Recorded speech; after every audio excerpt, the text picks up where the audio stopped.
So we had discussed the dominant pole approach of choosing the controller and the control design aspect. So we'll now discuss the frequency domain based design. So now the the key idea is to introduce phase in the bandwidth region to bring in stability and robustness. So we had discussed that robustness is decided by the Bode plots of PK.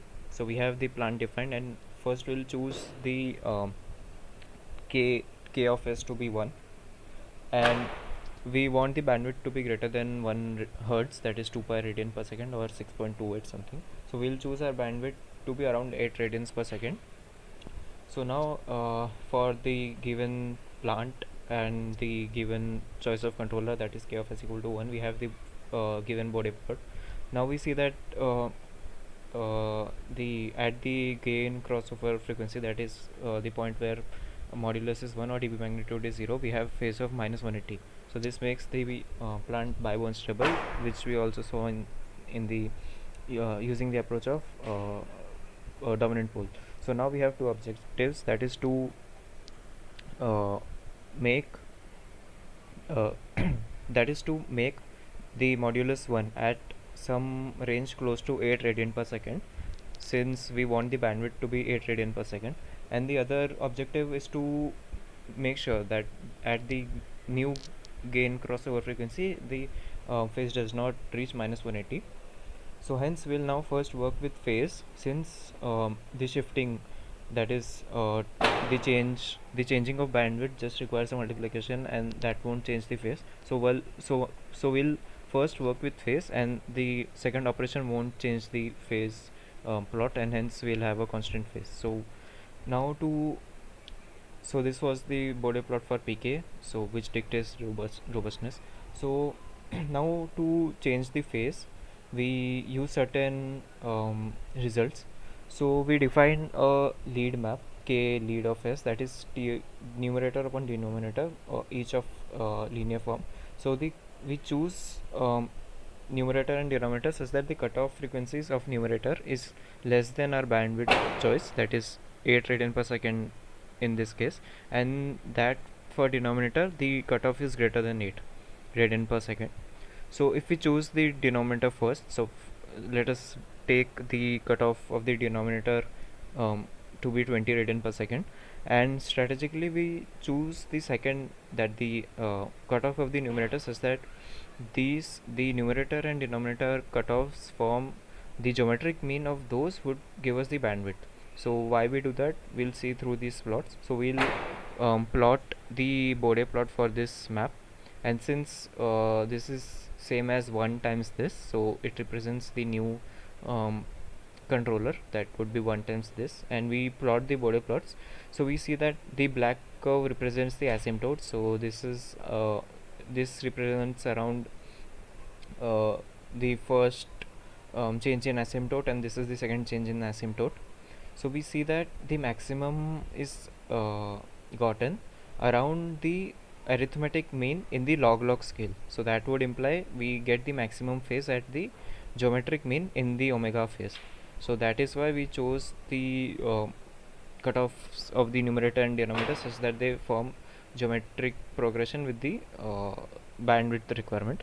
So now we have a choice, that is a k lead of s map, which helps in increasing phase at the required bandwidth frequency, in our case that is 8 radian per second.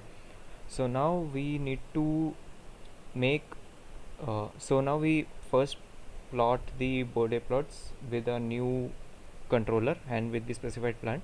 So we see that we get the maximum phase at around 8 radian per second.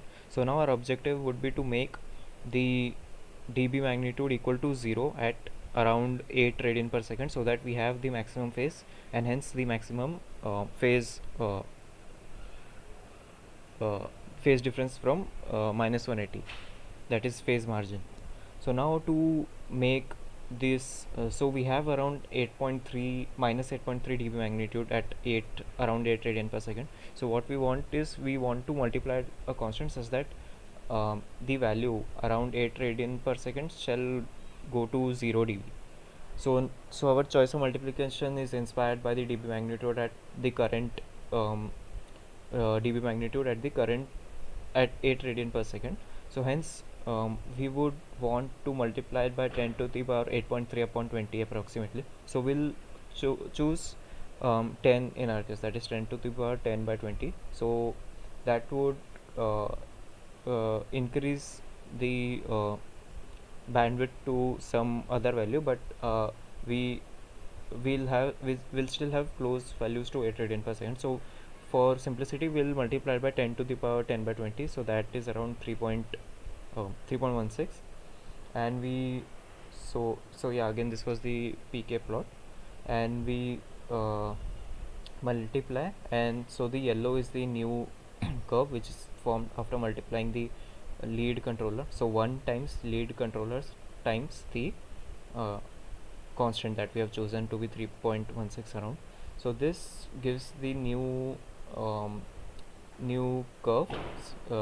So the phase as suggested did not change, and we have the uh, new pk magnitude which is around 0 for around 8 radian per second and so on. And on further analysis using MATLAB software, we get the exact bandwidth to be 15 radian per second.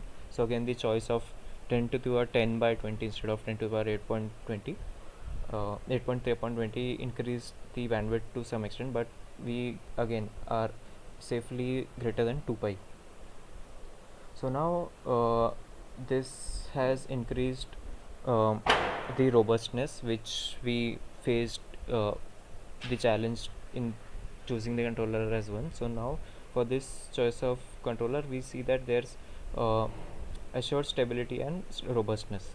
So now if we do the Bode plot of transfer function and step response in general, we see that uh, uh, we see that the again the bandwidth is around 15 radian per second, and we have low m peaks. So we see that there's certain relation between on increasing the phase or phase margin, we generally decrease the m peaks or the overshoots. So now the second aspect is of disturbance rejection. So disturbance map is um, defined for defined as p by 1 plus pk. So now for the previous choice, if we plot the Bode plot for p by 1 plus pk, that maps the disturbance to the output, we see that for lower frequencies the dB magnitude is around -10, and it heavily attenuates the higher frequency.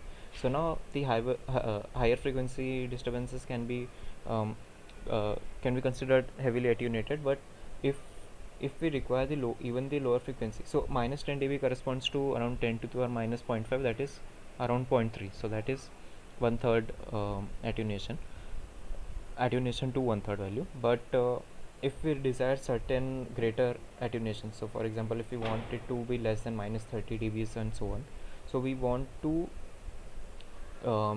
decrease the magnitude further in the lower frequency range. So since we don't have the control on the p as such that is specified, we have the control on k, hence we want to increase the magnitude of pk particularly at lower frequency, and we don't want to change the gain or the phase near the bandwidth region. We only want to work at the lower frequency regions. So now what we do is this is another result. So similar to lead map, we have a lag map. So lag map is again defined as numerator upon denominator.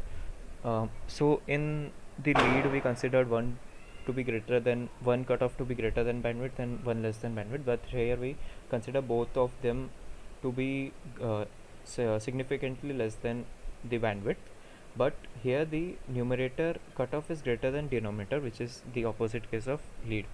So here the cutoff frequency for numerator is 1 by 2 and denominator is 1 by 20. So now so this alone, this map would give the blue plot, but this does not help. So what we do is we multiply it by the ratio of this by this, that is we multiplied by 20 by 2, that is 10, and now this gives the 20 dB magnitude at low frequencies and 0 dB magnitudes at high frequencies. um, Again, so this red curve is what we desire, so we multiply by the the previous k with the lag, so that makes us that makes the k lead lag equal to this.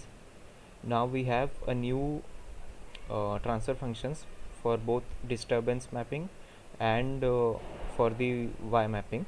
So this was the k which we considered for lead and previous analysis. This is the new k. Now again we do the Bode plots, and so this is, so first we analyze what happened to the disturbance. So we see that since we have increased k significantly, so um, so we had increased k by 20 dBs and so on. So now uh, the dominating portion is pk, and hence the overall is defined somewhat similar to 1 by k. Hence our magnitude is almost decreased by minus 20. Since we had increased it by 20, our now being dominated by 1 by k, this is dropped to minus 20 in the low frequency region, and it's almost same for high frequency region. And this is similarly the case for phase. So greater than the bandwidth region, we have almost similar curve, and for low frequency we have some variations, but the since the attenuation is high, so we don't care much about the phase.